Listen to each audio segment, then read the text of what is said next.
ក្នុងនាមយើងជាសិល្បករខ្មែរទាំងអស់គ្នាយើងមានតែជក់យើងមានពណ៌ហើយនឹងមានគំនិតដើម្បីយកទាំងអស់នឹងបូកជួគ្នាវាជាអាវុធរបស់ពួកយើងអត់មានអាវុធនុយក្លេអ៊ែរដូចគេប៉ុន្តែយើងមានគំនិតមានតែជក់ហើយនឹងពណ៌ហើយនឹងគំនិតដែលពួកយើងស្រុះគ្នានឹងសាមគ្គីគ្នាជាគំនិតមួយបង្កើតចេតនាដៃមួយនៅខាងក្រៅទាំងធំនេះដើម្បីបង្ហាញដល់ពិភពលោក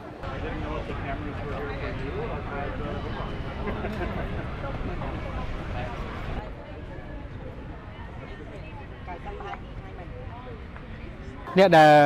ទទួលរងគ្រោះគឺជាមនុស្សដែលគាត់អត់ដឹងអីតែម្ដងអញ្ចឹងខ្ញុំសូមអំពាវនាវថាសង្គ្រាមអ្វីដែលគួរបញ្ចប់បានគួរតែបញ្ចប់ទៅហើយជាពិសេសយើងដឹងថាវាជាសង្គ្រាមនៅពេលខ្លះមានរឿងពីខាងក្រៅដូចជាឈ្មោះសង្គ្រាមអីចឹងប៉ុន្តែយើងអត់ចង់បានរឿងនឹងកើតឡើងទេវាជាបរិបទសំខាន់ជីវិតមនុស្សសំខាន់មិនមែនតែមនុស្សទេសូម្បីតែសត្វដែលរស់នៅក្នុងព្រៃឬមួយនៅក្នុងសត្វចិញ្ចឹមក៏ត្រូវការជីវិតរស់នៅដែរ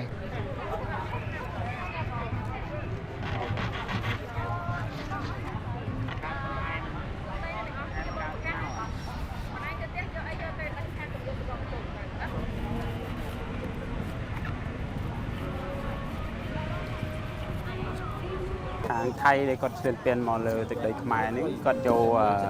S16 យកមកឆ្លៀនពៀននៅស្រុកខ្មែរយើងដល់អញ្ចឹងពងខ្ញុំដែលធ្វើ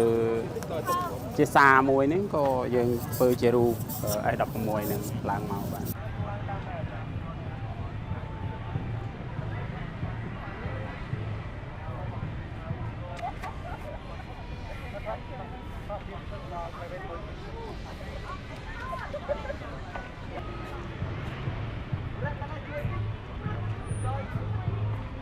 ខ្ញុំអត់មានកំភ្លើងទំនើបអត់មាន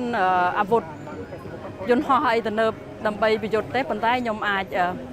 ខ្ញុំមានតែភាសាមួយនៅក្នុងចុងជួបរបស់ខ្ញុំអាចនិយាយបរិយាយទាំងអស់ឲ្យពិភពលោកបានដឹងថាពួកយើងកំពុងត្រូវការសន្តិភាព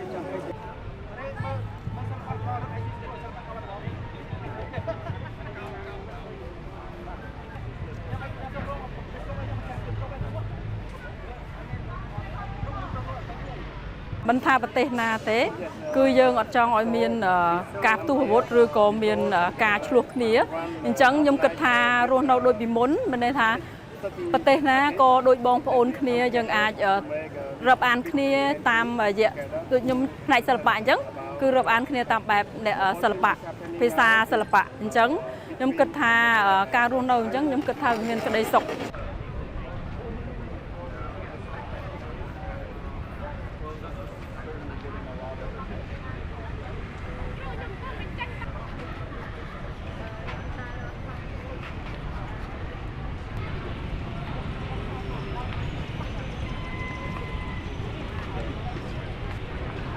Jelajahi cara baru mendapatkan informasi. Download Metro TV Extend sekarang.